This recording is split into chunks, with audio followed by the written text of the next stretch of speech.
Welcome to the infamous edition of the Headstones and Microphones, where we use AI to step into the past through a researched, first-person simulation done through creative storytelling of history's most infamous people. Now, let's meet our guest. Welcome to the podcast. Let's start at the absolute beginning, where the public narrative hasn't yet distorted who you were. When and where were you born, and what was your given name? I appreciate the welcome, Calvin. Before the newspapers turned me into a legend, I was just a boy from Pennsylvania. I was born in Montclair on May 24th, 1867, and my folks named me Harry Alonzo Longabaugh. I was the youngest of 5 children born to Josiah and Annie Longabaugh, just a normal, working-class family trying to get by. What was your hometown and home life like as a child? Growing up in Montgomery and Chester counties, life was pretty ordinary. But things were tight for a rural household after the Civil War. My father worked as a wagon maker and a farmer. By the time I was only 13 years old, I wasn't just a kid running around playing games. I was already out working as a hired servant on a local farm in West Vincent to help make ends meet. It didn't take long for me to realize that the small-town life in Pennsylvania wasn't going to hold me. And by 15, I took off in a covered wagon with my cousin George, heading out west toward Colorado to find some real adventure. Was there a story behind your name or a nickname that stuck with you? Oh, there's a definitive story behind the name everyone knows me by. When I was about 20 years old, I made a foolish mistake up in Wyoming. I stole a horse, a saddle, and a gun from a ranch in a little town called Sundance. The law caught up with me pretty quick, and I ended up spending about 18 months sitting in the Crook County Jail.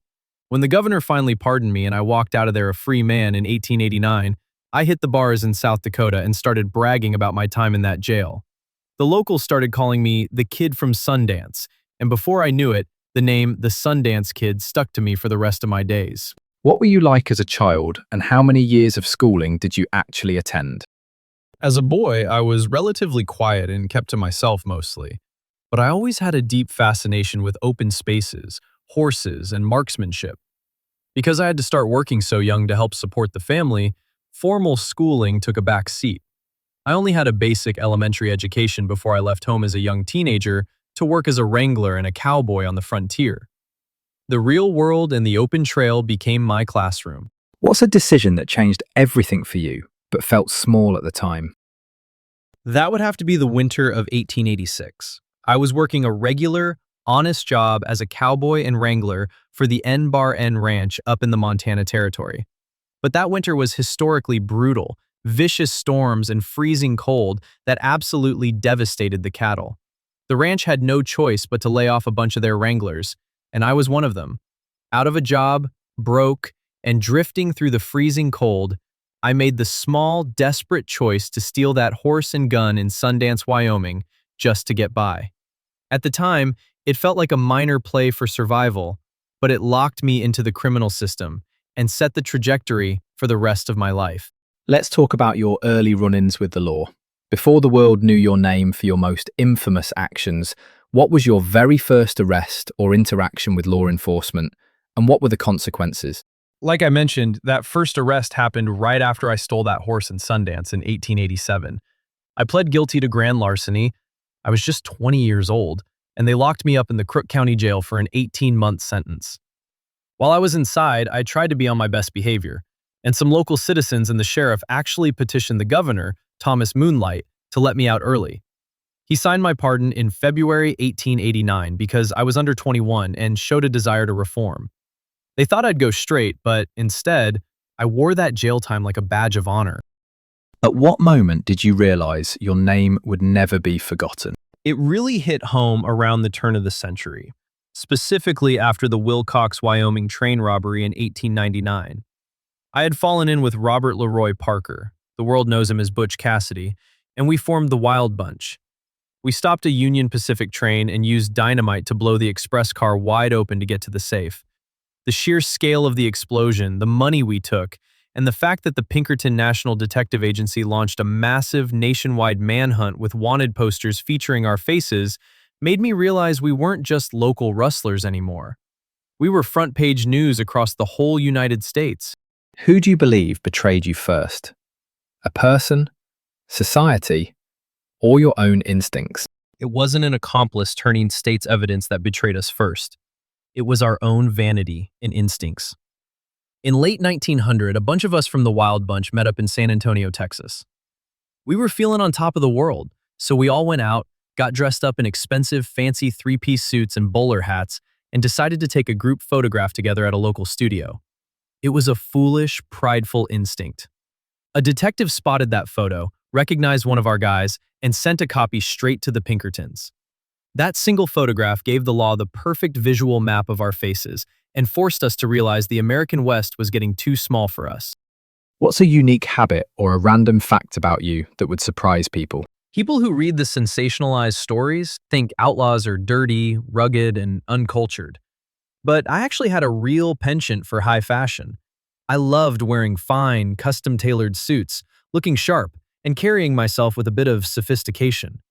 Even when we fled to Argentina to start a ranch, our neighbors commented on how charming, well-mannered, and dignified we were. I wasn't just some wild gunman. I took pride in looking like a gentleman. Did you have any known rivalries that defined your career? Our primary adversary wasn't a single frontier lawman, but the entire Pinkerton National Detective Agency. They were relentless. They didn't care about state lines, and they wouldn't stop chasing us. They employed the best trackers and technologies of the day, making it impossible for us to ever truly settle down. Every time we thought we shook them, their shadow would appear again, which is exactly why Butch, my companion Etta Place, and I packed up and sailed all the way to South America to try and escape them. What personal battles were you fighting privately while the world was watching? The biggest private battle was the constant anxiety of living on the run and the toll it took on the people I cared about. Etta Place was a refined, intelligent woman, and traveling through the rugged terrain of Argentina and Bolivia while trying to maintain a normal life was incredibly draining for her. By 1907, the constant fear of capture and severe homesickness got to be too much, and she decided to return to the United States. Letting her go and watching her vanish back into the world while I stayed behind to face whatever was coming was a heavy, lonely burden to carry. When the law finally closed in, how exactly were you brought to justice? Walk me through the final arrest, the charges that ultimately stuck, and the legal outcome of your trials. There was no formal courtroom trial or prison sentence at the end of my story. Justice found us in a small mining town called San Vicente, Bolivia, in November 1908. Butch and I had allegedly robbed a courier transporting a silver mine payroll. The authorities tracked us down to a small lodging house, and a furious shootout broke out between us, the local police, and a detachment of the Bolivian army. We were heavily outnumbered and trapped in a room. According to the official legal and historical records of the Bolivian authorities, we were both shot and killed right there during that final, desperate standoff. What's the craziest rumor ever told about you, and what part of your story has been exaggerated the most? The craziest rumor is definitely the claim that I didn't actually die in that Bolivian shootout. For decades, stories went around that Butch and I faked our deaths, slipped away quietly, and returned to the United States under different aliases to live out our old age. There was even a rumor that I lived under the name Hiram Beebe in Utah. While it makes for a fantastic, romantic mystery for historians and folklore lovers, the official records show that San Vicente was the true end of the line for me. What is the biggest misconception people have about your life? The biggest misconception is that I was a bloodthirsty, cold-blooded killer who loved violence. In reality, the Wild Bunch operated on a strict code whenever possible. Butch always preferred meticulous planning and using fast horses to outsmart the law rather than engaging in gunfights. We wanted the money, not a body count. I was a highly skilled marksman, yes, but I didn't ride around looking to shoot people down just for the sake of it. Harry, do you have any closing remarks about the interview or the stories you shared that you would like to share with the listeners before we sign off? I just say that the trail you choose when you're young dictates where you end up. It's easy to let a bad break pull you down a path you can't get off of. The newspapers make the outlaw life look full of glamour, romance, and freedom. But the reality is just a lot of cold nights, running until your horses drop, and losing the people you love. Take a look at my story and see it for what it was, a long run that ran out of track. And that wraps up another conversation from Beyond the Grave. Thanks for joining us on the Headstones and Microphones podcast. Remember, Do better with the life you have been given and choose to do good in this life. Please help spread the word by sharing and following the pod.